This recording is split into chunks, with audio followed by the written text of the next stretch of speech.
Habituellement, quand il est question d'une élection municipale, surtout à Paris, l'attente générale se tourne vers une forme de précision technique, presque d'ingénierie urbaine en fait. Ouais, c'est très codifié. On s'attend à un catalogue d'aménagement très précis. C'est ça. On s'attend à des débats millimétrés sur le tracé des pistes cyclables, la gestion des déchets ou les subventions au commerce de proximité. Le terrain est hyper balisé. Complètement. Tout le monde a plus ou moins la même grille de lecture au départ. Mais là, il faut s'imaginer la scène, qui est tout à fait atypique pour cette élection de 2026.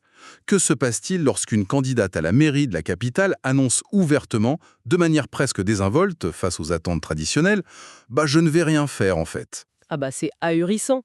C'est vraiment le degré zéro de la promesse électorale classique, quoi. Absolument, c'est une approche politique qui bouscule absolument toutes les conventions d'un scrutin local. Et c'est ce qu'on va décortiquer aujourd'hui dans notre analyse. Nous sommes face à la définition même d'une rupture de paradigme, pour le coup. La gestion municipale n'est même plus le sujet. Voilà, on déplace le curseur sur un terrain totalement différent, celui de la lutte sociale ouverte. Notre objectif aujourd'hui, c'est de présenter, de manière purement pédagogique et bienveillante, le programme de Marielle Saulnier. Oui, qui mène la liste lutte ouvrière intitulée « Le camp des travailleurs ». Exactement. On va regarder comment il aborde la situation sociale et surtout financière écrasante de Paris, en s'appuyant notamment sur la structure et l'analyse du fichier thesaoulier.pdf qu'on a sous les yeux. Mais juste avant d'aller plus loin, je pense qu'il faut préciser notre cadre d'analyse. C'est essentiel pour ceux qui nous écoutent. Oui, tu fais bien de le rappeler. Une déclaration de neutralité s'impose. En examinant ces propositions d'extrême gauche, tout comme lorsqu'on aborde les bilans de la droite ou du centre sur les finances de la ville, il n'y a ici aucune prise de parti. Aucune. L'idée n'est ni de militer pour une idéologie, ni de la dénigrer, en fait. C'est ça. On se contente de prendre les documents fournis, de les ouvrir et d'en expliquer objectivement la logique interne. Et pour saisir la logique interne de cette candidature radicale, il faut planter le décor financier, ce fameux éléphant dans la pièce qui dicte la conduite d'absolument tous les autres candidats. Tu parles de la dette, évidemment. Ouais, Paris porte aujourd'hui une dette vertigineuse qui avoisine les 10 milliards d'euros. C'est colossal. C'est énorme, oui. Et dans un cadre politique traditionnel, cette dette, elle agit vraiment comme la force gravitationnelle de l'élection. Exactement. C'est le point de départ incontournable qui oblige chaque prétendant à se positionner avant tout comme un gestionnaire rigoureux. On attend d'eux qu'ils trouvent des équilibres comptables complexes. Mais avant d'aborder la façon dont la liste de Marie-Ève Fournier compte faire face à cette montagne de dettes, regardons de plus près son constat de départ, parce que c'est ce diagnostic précis qui justifie son absence totale de promesses traditionnelles. Déjà, il faut s'attarder sur le profil de la candidate elle-même. Elle n'est pas une professionnelle de la politique, elle est infirmière à l'hôpital de la Pitié-Salpêtrière. Et elle mène une liste qui refuse catégoriquement la présence de politiciens professionnels, n'est-ce pas? C'est tout à fait ça. On n'y trouve que des ouvriers et des travailleurs, des éboueurs, des conducteurs de métro, des étudiants, des chômeurs, des retraités. D'ailleurs, la philosophie revendiquée dans le document tient en une phrase assez percutante. La liste et le programme. Ouais, c'est fort. En fait, l'inversion de la légitimité politique est totale ici. C'est-à-dire, comment ça se traduit? Le postulat habituel du type votez pour moi car je suis un expert en politique publique ou un énarque capable de gérer un budget, c'est balayé. À la place, on trouve l'idée que la légitimité découle exclusivement de la place occupée dans l'appareil productif. Ah oui, c'est une grille de lecture purement marxiste. Totalement. Et cette grille, elle est appliquée comme un calque sur la géographie parisienne. Le document de campagne décrit une métropole brutalement fracturée. D'un côté, une concentration inouïe de richesses, incarnée par les 7e, 8e et 16e arrondissements. Et de l'autre, la précarité endémique de quartiers populaires. Ici de Falgières, les Périchots, la Goutte d'Or, la Porte de la Chapelle. Oui, encore Chevaleret, qui se trouve d'ailleurs à 2 pas de l'hôpital où exerce la candidate. Ce que le texte pointe du doigt, c'est une crise urbaine historique en fait. Oui, les chiffres évoqués rappellent que les loyers parisiens ont explosé de 40% en l'espace de 20 ans. C'est pas rien. La capitale y est décrite non pas comme une carte postale pour touristes, mais comme un océan de misère pour les classes laborieuses. Des classes laborieuses qui font face aux immeubles de luxe et aux mètres carrés de bureaux laissés vides par les grands groupes, quoi. Le constat, c'est que les personnes qui font littéralement tourner la ville au quotidien, ceux qui nettoient, qui soignent, qui conduisent les transports, elles sont repoussées toujours plus loin. Ouais, vers la grande banlieue. Le document fait même des allusions à des trajets s'étirant jusqu'à Orléans, simplement parce que vivre près de son lieu de travail, c'est devenu financièrement impossible. Et cette lecture de la crise urbaine, elle est fondamentale pour comprendre la suite de leur positionnement, non? Ah oui, crucial. Ce n'est pas perçu comme un simple problème technique d'urbanisme ou de régulation du marché immobilier. C'est vu comme le résultat direct d'une lutte des classes à l'échelle mondiale qui se cristallise dans les rues de Paris. C'est ce qui motive leur refus catégorique de proposer des mesures dites catégorielles, là où d'autres candidats s'évertuent à séduire des segments précis de l'électorat avec, je sais pas, des aides pour les petits commerçants. Ou des plans de sauvegarde du patrimoine architectural, oui, ou même des dispositifs ciblés pour la jeunesse. Voilà. Et Marielle Saulnière, elle assume de n'avoir rien de tout cela en stock. Elle déclare textuellement: moi, je prévois rien. C'est direct. L'argument sous-jacent, c'est que faire croire qu'un maire va régler ses fractures systémiques par des ajustements administratifs, c'est une illusion dangereuse pour les travailleurs.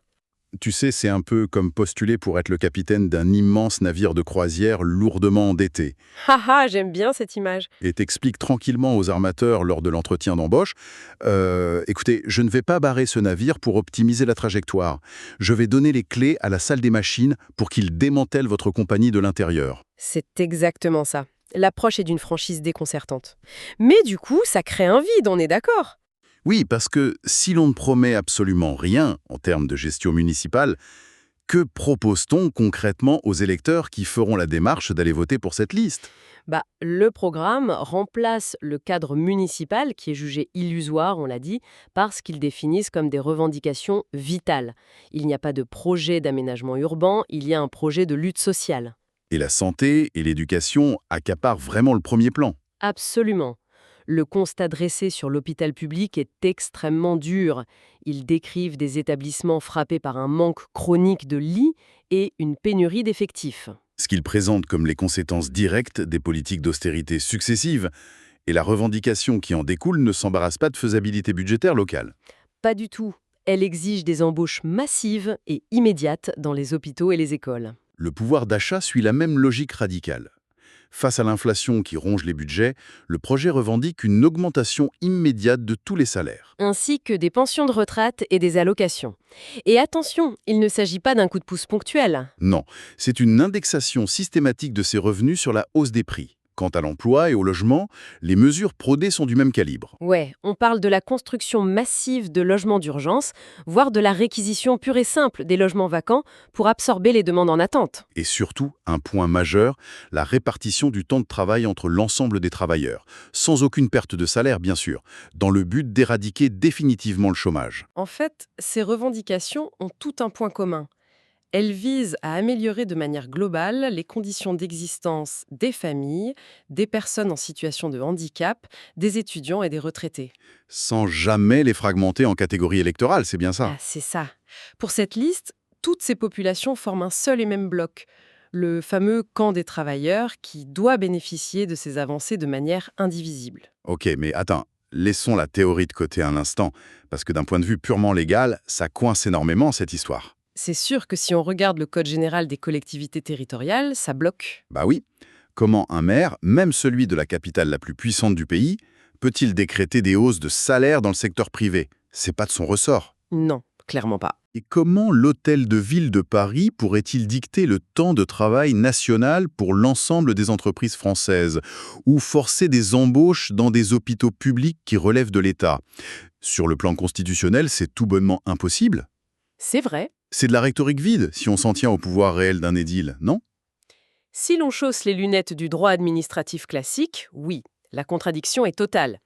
Mais c'est précisément le cœur du malentendu si l'on applique une grille de lecture institutionnelle à un projet révolutionnaire. D'accord. Donc ils en sont conscients. Bien sûr, pour Marielle Saulnier et ses colistiers, la mairie n'a aucune vocation à être un bureau de gestion administrative.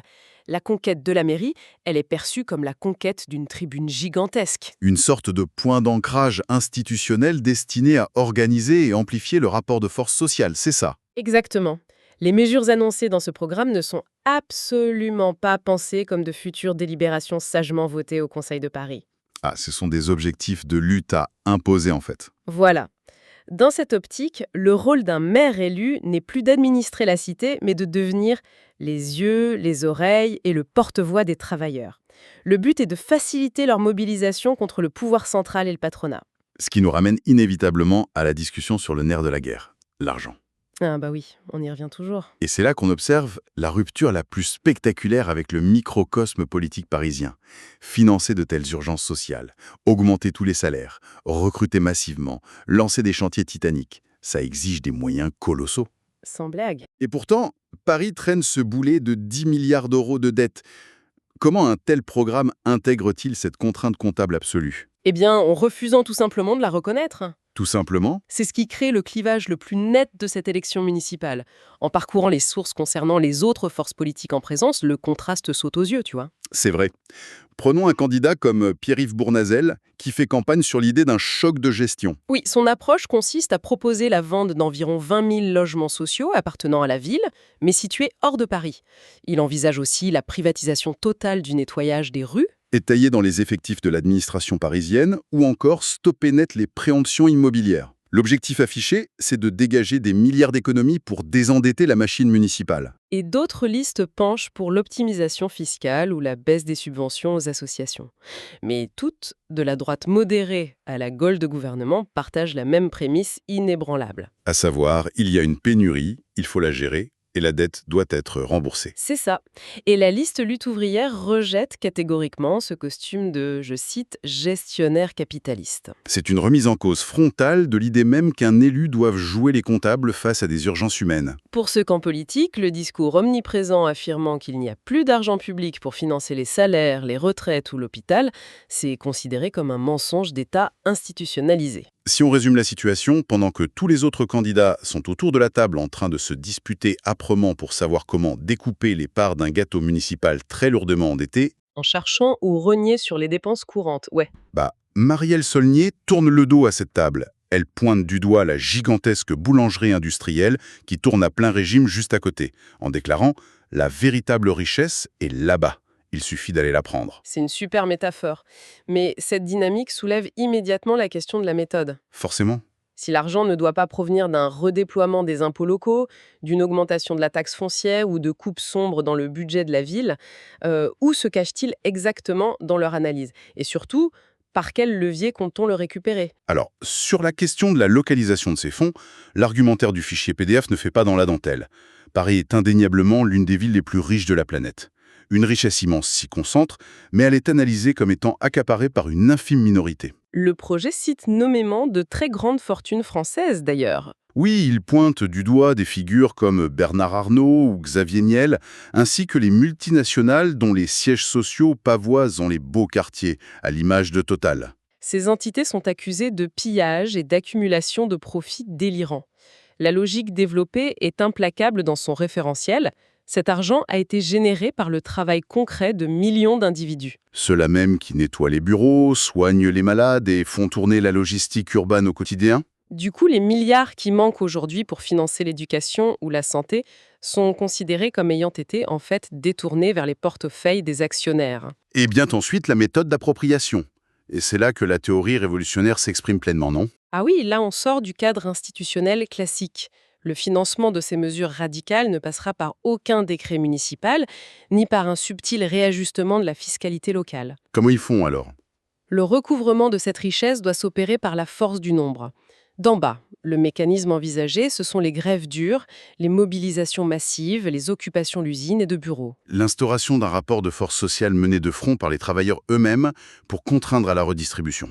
En gros, un simple vote au Conseil de Paris ne fera jamais trembler les grands groupes. C'est l'idée centrale, oui. Seul le blocage physique et total de l'économie réelle peut forcer la main de ceux qui détiennent le capital. Le programme s'appuie également sur un argument budgétaire à l'échelle nationale qui justifie cette méthode forte. C'est le rejet absolu de ce qui est qualifié d'économie de guerre. Oui, ce concept revient souvent. Le projet fustige un gouvernement central qui impose l'austérité à tous les étages des budgets sociaux. Qui martèle qu'il faut se serrer la ceinture, travailler plus longtemps pour payer les retraites et fermer des lits d'hôpitaux par manque de moyens. Mais qui, simultanément et presque par magie, parvient toujours à débloquer des dizaines de milliards d'euros lorsqu'il s'agit de financer l'armement et de préparer des conflits militaires. C'est un sacré contraste, en effet. La revendication porte sur le fait que ces sommes astronomiques, perçues comme destinées à protéger les intérêts géopolitiques et les profits des grandes puissances, doivent être confisquées. et réorienter dans l'instant vers les besoins vitaux de la population. Cette dénonciation de l'économie de guerre, c'est vraiment une clé de voûte dans la dialectique d'extrême gauche. C'est utilisé pour démontrer, chiffres à l'appui, que l'argent public coule à flot dès lors qu'il s'agit de répondre aux priorités stratégiques de la classe dirigeante. C'est ça? Exactement. Cela renforce leur argumentaire sur l'aspect totalement factice de la dette municipale. Au bout du compte, la stratégie de cette liste ne vise pas à trouver des financements pour la ville de Paris en tant qu'entité administrative. Elle vise à financer les besoins de la société tout entière par une vaste expropriation des classes possédantes. Une expropriation légitimée par l'urgence de la misère sociale, oui, et justifiée par la conviction que seul le travail humain est créateur de la richesse, confisquée par le capital. Et lorsqu'on prend un peu de recul sur tout cela, on réalise à quel point ce type de candidature bouleverse la nature même de l'acte électoral. Ah bah c'est sûr, glisser un bulletin pour cette liste dans l'urne ne s'apparente plus du tout à donner un mandat à un gestionnaire pour qu'il s'occupe des affaires courantes. Pour qu'il répare les nids de poules ou qu'il végétalise les cours d'école, quoi. Le vote se transforme en un acte de recensement pur et dur. C'est un comptage des forces vives sur le terrain, en fait. Une manière de mesurer de façon très pragmatique combien de personnes au sein de la société sont prêtes à l'instant T à s'engager dans une lutte collective et frontale. Bien sûr, cela revêt la forme d'un vote de protestation, mais c'est pensé d'abord et avant tout comme un vote de préparation à l'organisation ouvrière. Le résumé est parfaitement posé. Si l'on doit synthétiser la substance de ce projet politique pour Paris, on retient que la candidature portée par Marielle Solnessson est une candidature de rupture absolue avec le système en place. Elle assume de rejeter la notion même de programme municipal de gestion. Elle n'intègre aucune prévision d'aménagement urbain au sens classique du terme. Elle refuse en bloc de revêtir les habits de l'administrateur chargé de purger la dette publique. Et elle concentre toute son énergie sur un unique appel.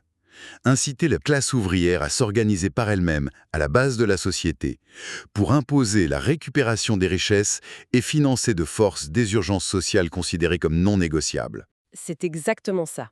C'est un changement de paradigme complet pour une élection de cette envergure. Ce qui est fascinant quand on observe le paysage politique à travers ce prisme, c'est de constater l'incroyable élasticité du débat public lors d'un tel scrutin.